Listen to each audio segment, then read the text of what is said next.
Hello students, अभी ये first year economics हमारा कल टॉपिक चल रहा था analysis of the behaviour of cost. उसमें हमने नंबर फर्स्ट का ए पॉइंट करा दिया था, आज उसका बी पॉइंट होगा। सुनिए, एवरेज कॉस्ट और यूनिट कॉस्ट यानी कि औसत लागत या इकाई लागत एक फर्म की परंपरागत अल्पकालीन प्रति इकाई लागत वक्रें साम्य एवं सतत वक्र होती है। अल्पकाल में ये वक्र प्रमुख रूप से इस प्रकार होती हैं: औसत स्थिर लागत वक्र और परिवर्तनशील लागत वक्र। औसत लागत वक्र, सीमांत लागत वक्र, इन विभिन्न प्रति इकाई वक्रों को कुल लागत वक्रों से प्राप्त किया जा सकता है। नंबर फर्स्ट है इसमें एवरेज फिक्स्ड कॉस्ट और AFC यानी कि औसत स्थिर लागत। औसत स्थिर लागत कुल स्थिर लागत में ध्यान रहे कुल लागत दो लागतों का जोड़ है, स्थिर तथा परिवर्तनशील उत्पादित इकाइयों से भाग देने से प्राप्त होती है।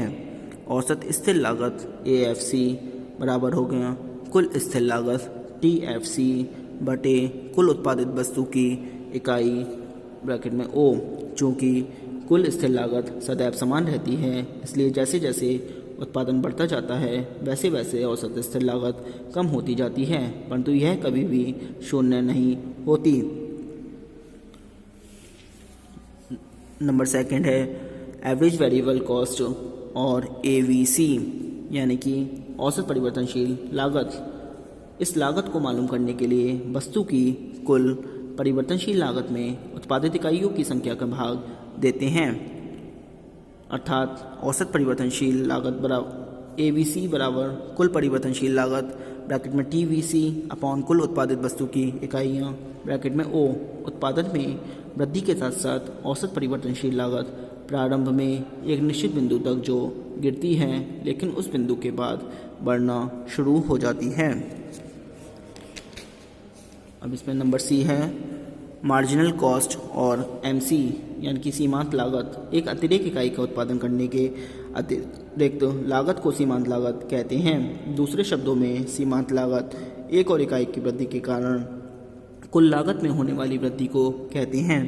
उदाहरण के लिए, यदि 10 वस्तुओं की उत्पादन लागत 10 रुपये और 11 वस्तुओं की उत्पादन लागत 11 रुपये 50 पैसे हो तो सीमांत लागत 11 रुपये 50 पैसे में से माइनस कर देंगे 10 रुपये को, तो आ जाएगा 1 रुपये 50 पैसे होगी।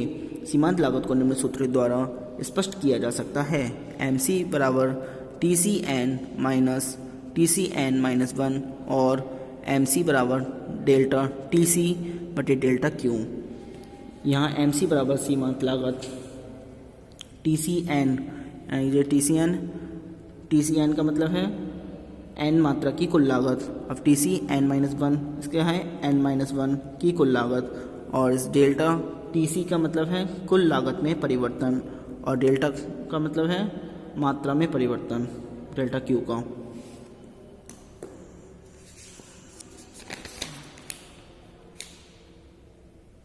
आगे देखिए, अब नंबर सेकंड है analysis of the behaviour of cost in the long period यानी कि दीर्घकाल में लागत के व्यवहार का विश्लेषण। इसमें सुनिए, दीर्घकाल में उत्पादन की दशाएं अल्पकाल के उत्पादन की दशाओं से भिन्न होती हैं। अल्पकाल में उत्पादन की मात्रा में परिवर्तन करने के लिए केवल परिवर्तनशील साधनों की मात्रा में परिवर्तन करना पड़ता है, जबकि स्थिर साधनों की मात्रा में कोई परिवर्तन करना संभव नहीं होता। अर्थात अल्पकाल में एक फर्म अपने संयंत्र के आकार में कोई परिवर्तन नहीं कर सकती, परंतु दीर्घकाल में समय इतना पर्याप्त रहता है कि वह पूर्ति के अनुसार अपने संयंत्र में भी परिवर्तन कर सकती है। दीर्घकाल में उत्पादन के साधनों को परिवर्तनशील साधन और स्थिर साधन में नहीं बांटा जा सकता, क्योंकि दीर्घकाल में उत्पादन के सभी साधन परिवर्तनशील होते हैं। इसलिए उत्पादन की मात्रा को बढ़ाने के लिए उत्पादन के सभी साधनों की मात्रा को बढ़ाया जा सकता है। अर्थात दीर्घकाल में एक फर्म अपने संयंत्र के आकार में भी परिवर्तन कर सकती है। इसलिए दीर्घकाल में एक फर्म के लिए किसी प्रकार की स्थिर लागतें नहीं होती, बल्कि सभी लागतें परिवर्तनशील होती हैं। चूँकि दीर्घकाल में सभी लागतें परिवर्तनशील होती हैं, इसलिए इस काल में केवल निम्नलिखित दो लागतें होती हैं, दीर्घकालीन औसत लागत और दीर्घकालीन सीमांत लागत। तो पहला फर्स्ट है long run average cost curve, यानी कि दीर्घकालीन औसत लागत वक्र। इसमें प्रोफेसर J.N. बेन के अनुसार दीर्घकालीन औसत लागत वक्र वह वक्र है जो दीर्घकाल में उत्पादन के प्रत्येक संभव स्तर के लिए न्यूनतम लागत को प्रकट करता है। दीर्घकाल में प्रत्येक फर्म विभिन्न आकार के प्लांटों का प्रयोग कर सकती है। एक निश्चित उत्पादन की मात्रा के लिए एक विशेष प्रकार का संयंत्र प्लांट उपयुक्त रहता है, क्योंकि उस संयंत्र की सहायता से उत्पादन करने से औसत लागत न्यूनतम होती है। दीर्घकाल में एक उत्पादक उस संयंत्र से उत्पादन करेगा जिससे औसत लागत न्यूनतम हो जाए। वस्तु का उत्पादन थोड़ी मात्रा में करने के लिए छोटा संयंत्र लगाया जाएगा और अधिक मात्रा में उत्पादन करने के लिए बड़े आकार के संयंत्र का प्रयोग किया जाएगा, ताकि प्रति इकाई उत्पादन लागत न्यूनतम संभव हो। प्रत्येक संयंत्र का एक अल्पकालीन औसत लागत वक्र SAC होता है। इसकी सहायता से हम दीर्घकालीन औसत लागत वक्र LAC का अनुमान लगा सकते हैं।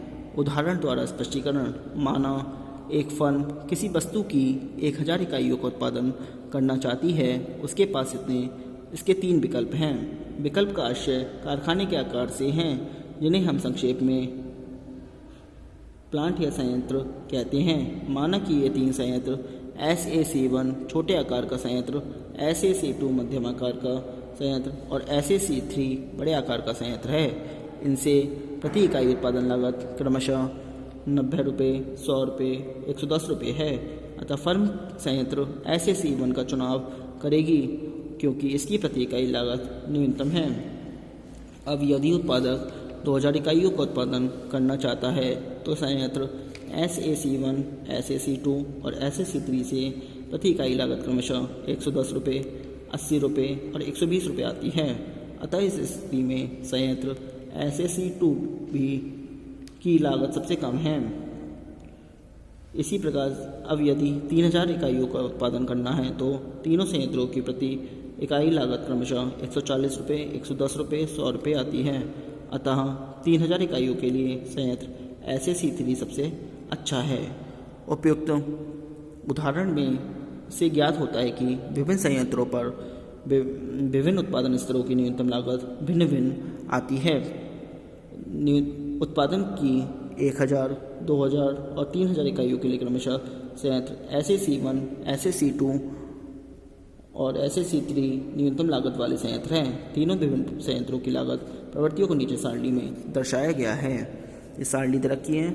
दीर्घकालीन औसत लागत, इसमें ये दे रखा है उत्पादन लागत, उत्पादन इकाइयाँ, फिर अल्पकालीन लागत प्रवृत्तियाँ, प्रति इकाई लागत रुपये में, फिर दीर्घकालीन लागत रुपये में। इसमें दे रखा है जी संयंत्र SAC1, संयंत्र SAC2 और इसमें संयंत्र SAC3, फिर तीनों में न्यूनतम। तो पहले 1000 इकाइयों में SAC1 में 90 है, SAC2 में 100, फिर SAC3 में 110, तीनों में न्यूनतम सबसे कम कौन सा है? 90 है।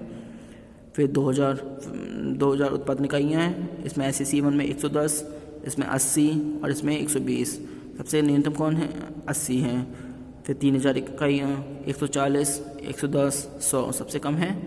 इन तीनों में न्यूनतम इनकी 100 है। अब देखिए उपयुक्त सारणी दीर्घकालीन औसत लागत सारणी है, जिसके आधार पर उत्पादक सरलता से दीर्घकाल में संयंत्र का चुनाव कर सकता है। उत्पादक किस संयंत्र का चुनाव दीर्घकाल में करेगा, इसका निर्णय सारणी के कॉलम 5 में दिया गया है। दिए गए अंकों के आधार पर कहा जा सकता है। यदि उसे केवल 1000 इकाइयों का उत्पादन करना है तो वह संयंत्र SAC1 2000 इकाइयों के लिए संयंत्र SAC2 और 3000 इकाइयों के लिए संयंत्र SAC3 सबसे सस्ता पड़ेगा। यह उल्लेखनीय है कि ये विकल्प उत्पादक के पास तभी तक हैं जब तक उसने कोई संयंत्र नहीं चुना है।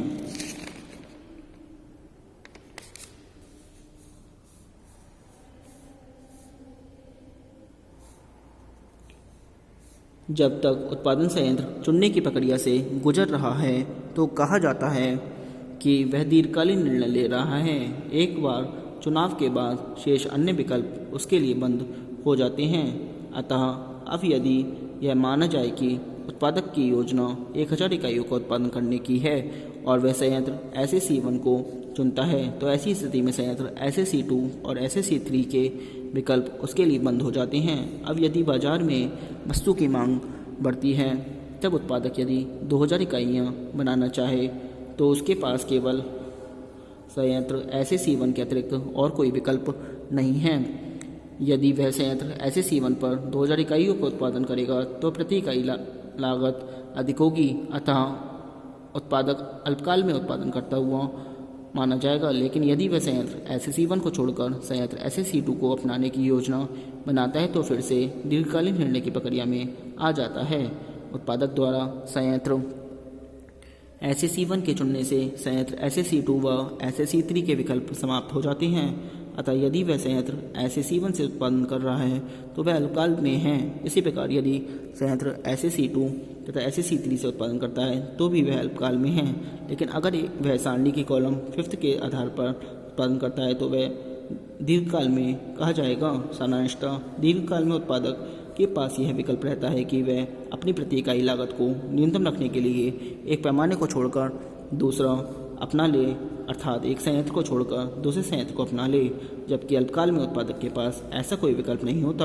उदाहरण के स्पष्टीकरण में अल्पकालीन लागत प्रवृत्तियों को कॉलम 2, 3 और 4 से तथा दीर्घकालीन लागत प्रवृत्तियों को कॉलम 5 से प्राप्त किया गया है। और नंबर 2 आता है लॉन्ग रन मार्जिनल कॉस्ट, दीर्घकालीन सीमांत लागत। दीर्घकालीन सीमांत लागत LMC रेखा अंग्रेजी के U अक्षर के आकार की होती है। जैसा कि हम जानते हैं कि दीर्घकाल में स्थिर लागत FC तथा परिवर्तनशील लागत VC का अंतर, स्थिर लागत मतलब FC का मतलब फिक्स कॉस्ट और परिवर्तनशील लागत वेरिएबल कॉस्ट का अंतर समाप्त हो जाता है। सभी लागतें परिवर्तनशील हो जाती हैं तथा दीर्घकाल में सीमांत लागत MC को परिवर्तनशील लागत VC के रूप में परिभाषित नहीं किया जा सकता है। दीर्घकाल में एक इकाई के उत्पादन की कुल इकाई लागत में जो वृद्धि होती है उसे दीर्घकालीन सीमांत लागत LMC कहते हैं। आज के लिए इतना ही। Thank you very much.